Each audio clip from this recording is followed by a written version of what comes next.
Hello, I'm Jacob. You're watching the Prepper's Bunker Outdoors. I am out here today for the purpose of testing gear. Primarily, I want to be working with 3 prototype knives that I'm working on. However, I do also want to put some miles on my Gadsden Dynamics War Belt. And so the point today is to kit up and to walk in the absolute nastiest place that I know to walk. And it's a place that I needed to explore. And I haven't been through here because it's so freaking nasty. Just really hard to get through these lowlands. However, whenever I've needed to start a fire or have an adventure, whether it be in the military or on my own, it's usually the kind of crap hole that I find myself in. And today, as a special treat, we have discovered abandoned buildings and stuff. Old water pump house, old well house here. This is some really, really cool stuff. Of course, we're also continuing to test the Wilderness Innovations poncho. That thing is absolutely money. I'll do a whole layout of my gear later. That's whatever. Also, I wanted to show you, fast forward, we have some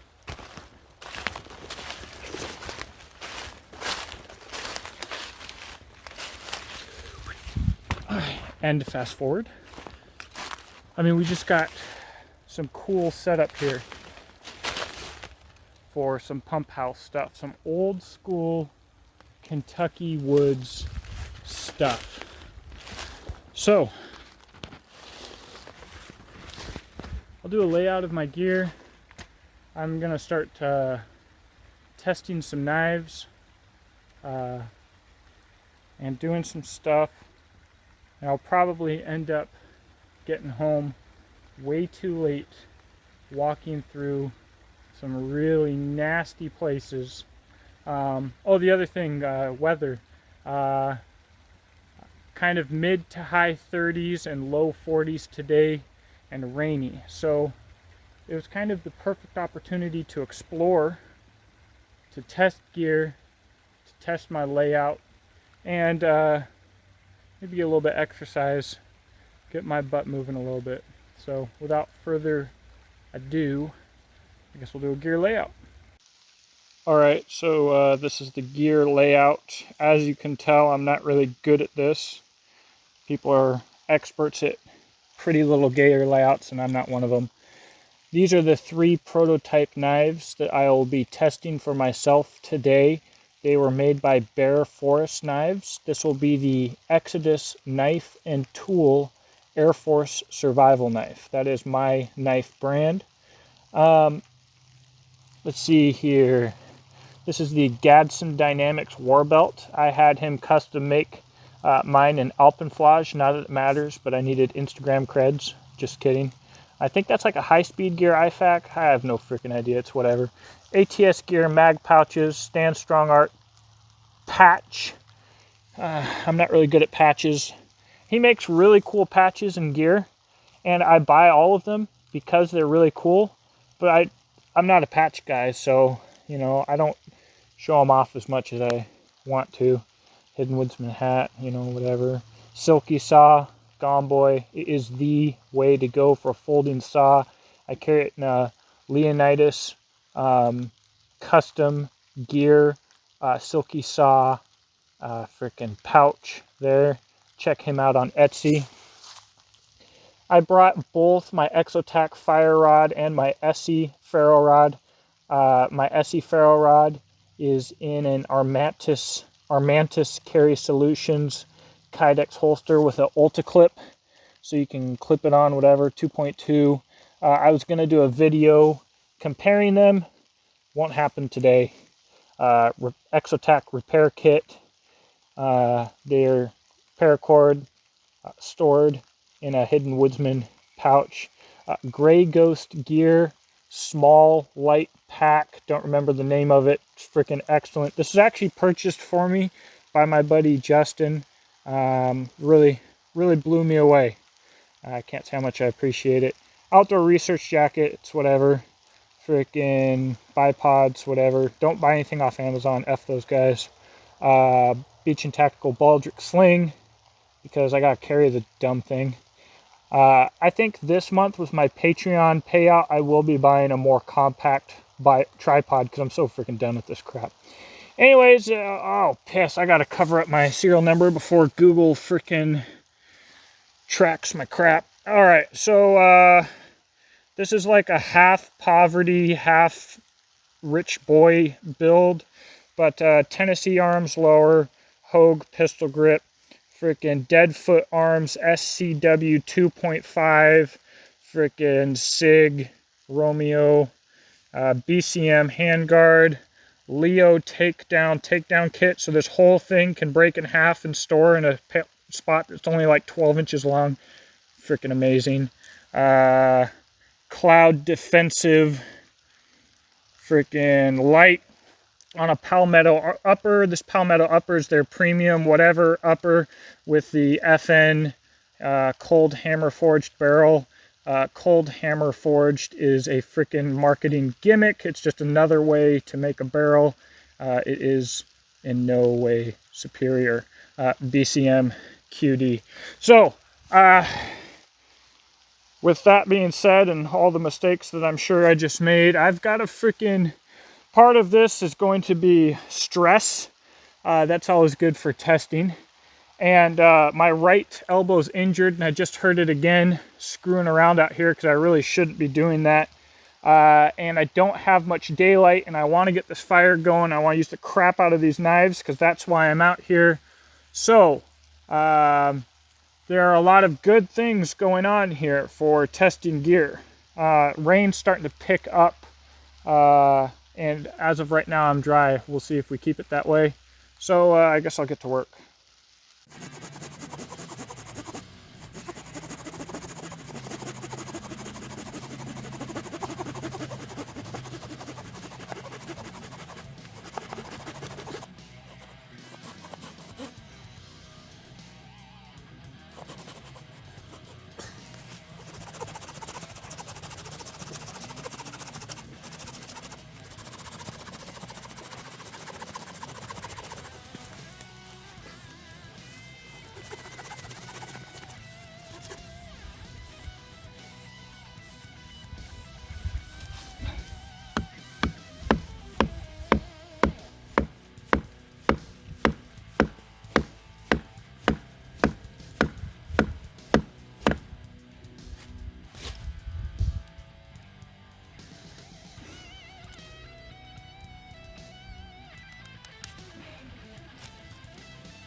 you might be able to notice that the sparks here will sometimes catch and then just die out.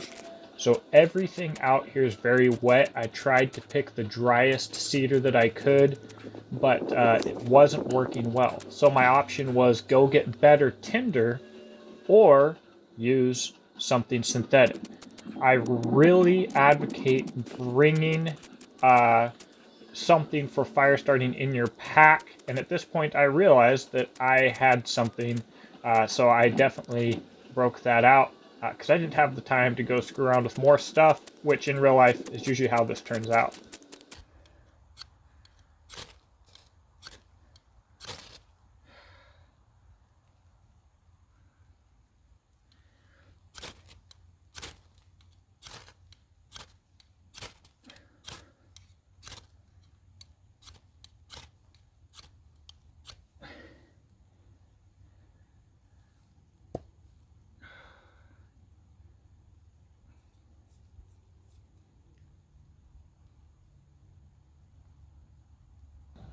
Now, what I want you to pay attention to, I spent a good bit of time preparing this tinder. The ferro rod that I'm using is the Exotac fire rod, and this tinder is an Exotac tinder that fit in that cap. It cost me no extra weight. They're very affordable to buy. It's waterproof. It's foolproof. I want you to pay attention to how difficult it was to get this thing to light.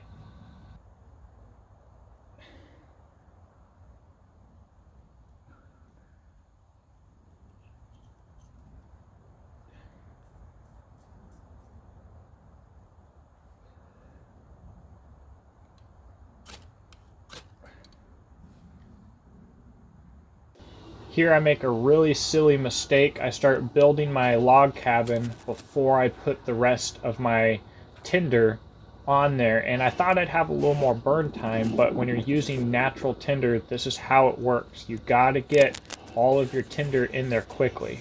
So when this burnt out, the only option that I was left with was start from scratch, start over, and blow on it. And when that didn't work, I realized I've got especially a fairly dry little bit of stuff here. It's already warm.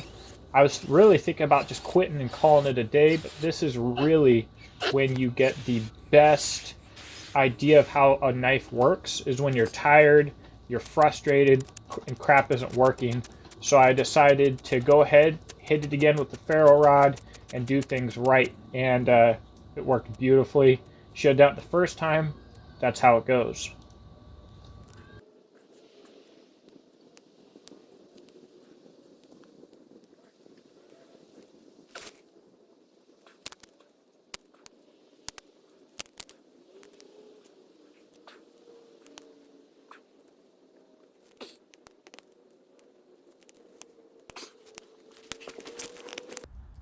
All right, what have I learned for today? Well, you certainly need to stay in practice for these skills. They are perishable.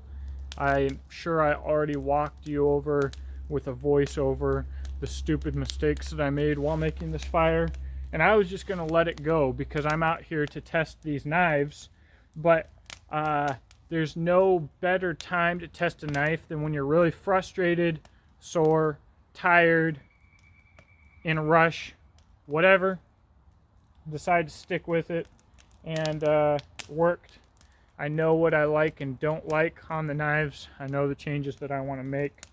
The Wilderness Innovations poncho is a freaking absolutely solid piece of gear. And guys, if you don't have a good poncho, it's just wrong. You need, even if you live in the desert, you need to have a good poncho, and it should always be in your bag, always. And so the minimum requirement on quality is U.S. military issue, without a doubt. You know, I did some shooting with the AR today. Weight's not bad, balance is not bad. It's nice to carry around. It's a good deal. Talk about my war belt real quick. I've found that although I started out wearing it like this with the IFAK where it belongs, with a lot of high kneeing and screwing around and stuff like that, it rotated to right here. And I tell you what, I'm 100% okay with that. I'll probably actually move this IFAK back further where it belongs. I'll probably rock this right in the front, and my mags are still right there, no issue.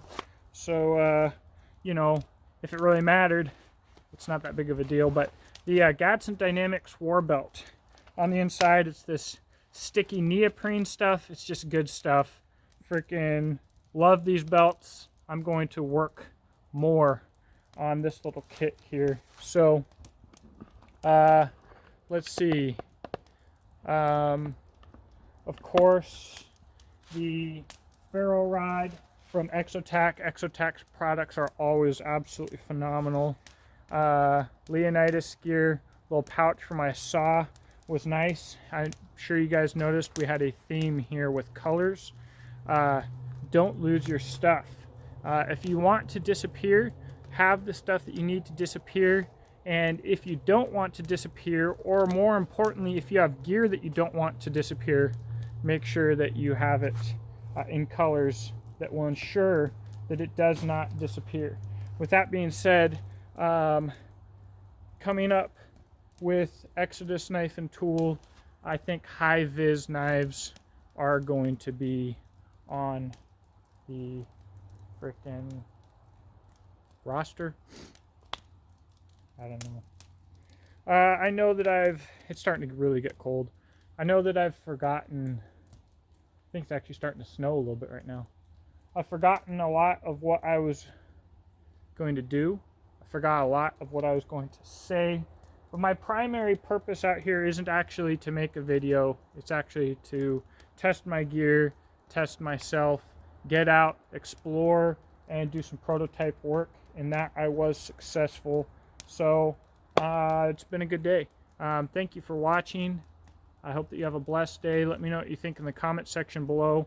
Also in the description box below, you'll see how you can support this channel, Beach and Tactical, Exodus Knife and Tool, all of my social media, my affiliate links, my Patreon, all of that. But above that, I'm going to have some links to Wilderness Innovations, to freaking Leonidas custom gear, Bear Forest knives, Gadsden Dynamics. So there you go. Ask me whatever questions you like, and we will get around to doing that. Survival is